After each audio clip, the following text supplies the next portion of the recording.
KSL-TV in Brooklyn. New Yorkers say it's common during snowstorms, and the owner will likely have to pay for the damage. Oh. You must be kidding. Oh. Is that technical skill, or is that just revenge or something? You're not going to bring us that much snow, no, are you? No, half. No. Half that. Well, half is bad enough. But in some places, like our ski areas, I'm going to show you that there will be more than that. Okay. Okay. Oh. This is going to be a great forecast for skiers and a traveler's nightmare. Today, though, people were out walking around. Temperatures were chilly. We were in the 30s today, and they even shot a little basketball at the park, Liberty Park being this spot.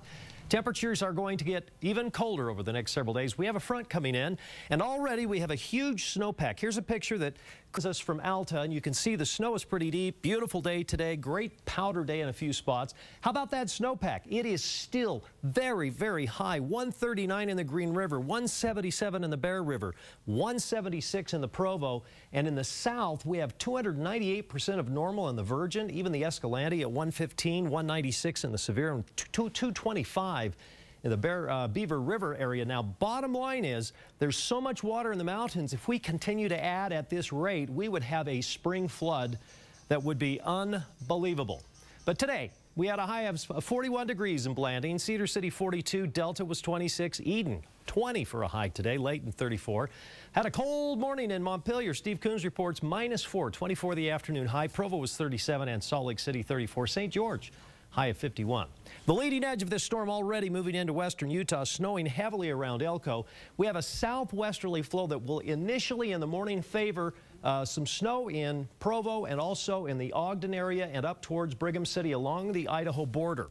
But as this storm develops, as it continues to move towards us, a very fast-moving cold front that is already delivering heavy rain along the west coast, heavy rain up towards the Seattle area, heavy mountain snow, that is going to move into Utah and is going to stay with us for about 48 to possibly as long as 60 hours. So the prolonged period of precipitation is going to give us a significant amount of snowfall. Here's where the upper level low is right now, and a very cold upper level low. And the moisture, watch as it moves in. So this will be some snow in the morning for Provo and Ogden, maybe a rain snow mix in Salt Lake City. But here is the 2 p.m. About 2 p.m. when the front moves through between noon and 2 p.m., it changes over to snow, and we'll have a period of very heavy snow as the low pressure area moves towards southern Utah. Now by 7 p.m., a wave forms on that front, and we'll get some intensification across southern Utah. The upper low then again, a wave forms on it over towards the Four Corners area as it finally works its way eastward. But the problem is this upper level low has a lot of cold air and very, very cold temperatures and northerly wind flows, and that's going to keep us in the precipitation pattern right on through Friday morning. And you can almost see the front right there as it moves in. Now, in southern Utah, periods of rain in St. George, rain and snow very heavy for a period of time between 2 p.m. and 7 p.m. along the I-15 corridor. So if you have to travel tomorrow, plan on some really nasty travel. Wind and rain and snow, and then some rain and snow showers on Thursday with a little bit of improvement in the weather next week.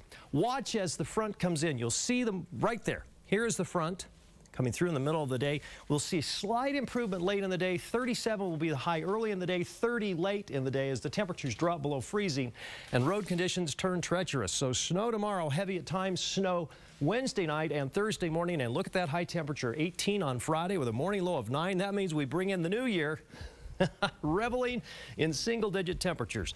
We've updated the snow totals. We've added to the valleys 4 to 8 inches. The benches 8 to 14 inches. Locally higher amounts in the Ogden Valley and those spots favoring southwest flow. The mountains about 18 to 36 inches. Cottonwood Canyons 48 inches of snow or more.